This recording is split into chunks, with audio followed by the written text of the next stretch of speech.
so not that long ago, and I got a degree in human resources management. I'm just going to give you a little brief background of my journey in DSC. I'm actually not from this country. I'm actually from Saudi Arabia. Any of you guys know where that is? Oh, perfect. I don't know where it is. But it's pretty far from here. It's a whole different world out there. It's not the same. I came here to the States back in 2006. Very shy person. My English was a little rusty. I didn't have any friends at all. My first year was really, really awkward, to be honest. I don't know how I went through it. But a couple years down the road, I decided that I wanted more out of my college experience. I wasn't really happy with college at that point. So I went to the rush tables, as I'm sure you guys did, and I saw DSC. They're a co-ed fraternity. I felt like I needed a family, a second family away from home, because I didn't have any family here either. And that's exactly what I found. I found a family away from home. You hear us say it all the time. We're a family first, fraternity second, and then an organization. So that's something that we're really proud about. I've graduated already, and it's been a few months, but I see these guys all the time. And I truly can say they are my family. The bonds I've created with them, just bonds that they're actually going to carry with me throughout my years. So as opposed to other fraternities where you graduate and that's all you see from them, not this one. We actually carry on. We're the family that sticks together throughout our years. The main thing I want to talk to you guys about, though, is the reason why you should be even thinking about joining an organization or fraternity. A lot of you guys might say right now, like, what's the point of joining a fraternity? I already have good grades. I help out my community. I have friends. I party. I have a good time. I know how to have fun. So there's no need for me to be involved in college. There's just no need for that. Well, my question to you is how do you know what you need yet from college? Because honestly, you haven't been out in the real world yet. You haven't seen what's out there and what's required from you when you get out there.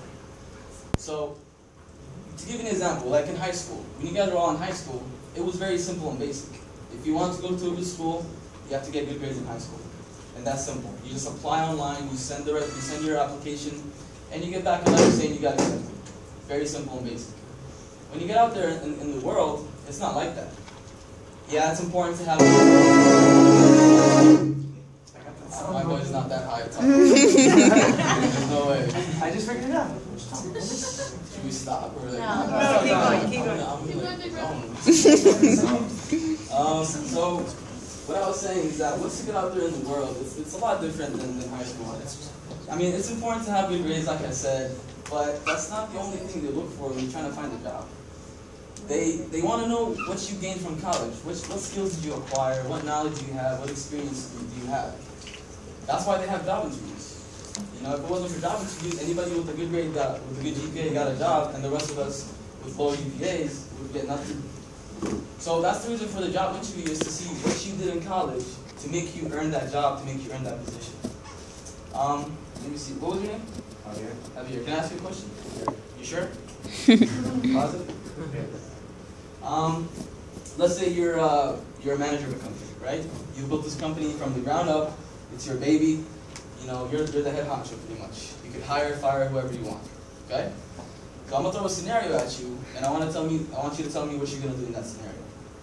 So let's say there's a student, 5.0 GPA, very smart, very knowledgeable in the major, honor degrees, all the professors love him, just a very, very smart student. But his background in college was that he only went to class and the library, and that was it. Didn't make any friends, didn't have good communication skills, didn't know how to meet new people. Pretty much whenever he was in a group project, he didn't know how to lead that project. So people didn't really like working with him.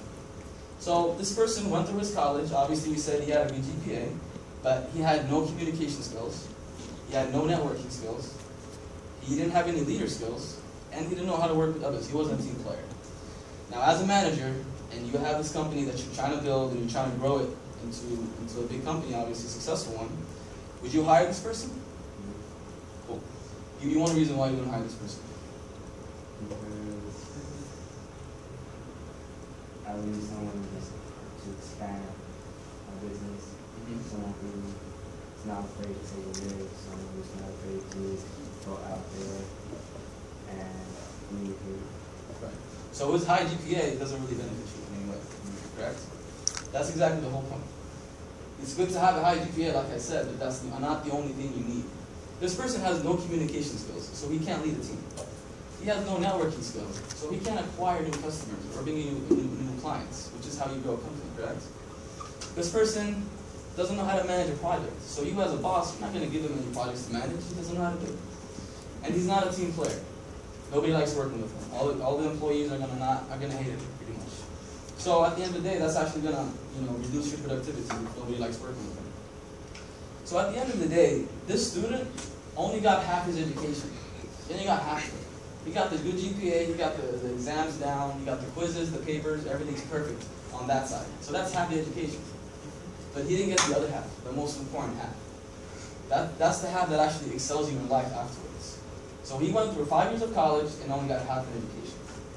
And where do you guys think people get the other half of the education, the most important one? You get it from organizations like Delta Sigma Kappa. Now, I'm not saying we're the only fraternity that does that. There's a lot of fraternities and sororities out there that do the same thing. But I guarantee you that our fraternity, we produce leaders. That's something I'm very proud about our fraternity.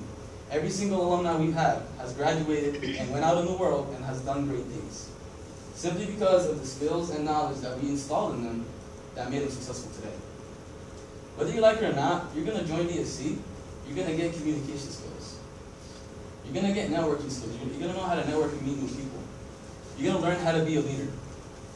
And you're also going to learn how to work with others. And only in our fraternity, where we're the only co-ed fraternity, you're going to learn how to work with the opposite sex. And guess what? When you get out there in the world, that's how it is. You're going to be working with the opposite sex. I mean, I don't think there's a company out there with only men. It'd be kind of weird. So, I mean, you got to learn how to work with the opposite sex. That's something you must have. And most importantly, confidence. I can guarantee you 4 years ago, I couldn't talk like this. I know a lot of members that when they first joined, they were very, very shy, quiet people. And right now, they don't shut up talking. They're talking all the time. I'm not looking at anybody. So, confidence. Something we saw in our numbers, something we are very, very truthful about, and something we want all members to have is confidence. I want to share with you guys a few facts that I think you should be aware of, being that you guys are trying to embark in a fraternity life. The first fact is out of the nation's 50 largest corporations, 43 are headed by fraternity members. That's crazy. 85% of the Fortune 500 executives, they all belong to fraternities. Out of the 47 U.S. Supreme Court justices, 40 of them belong to a fraternity.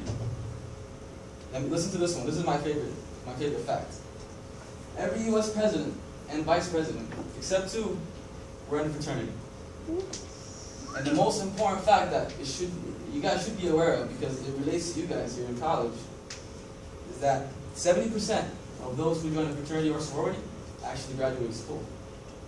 And that's why we're here for. We're all here to graduate at the very end.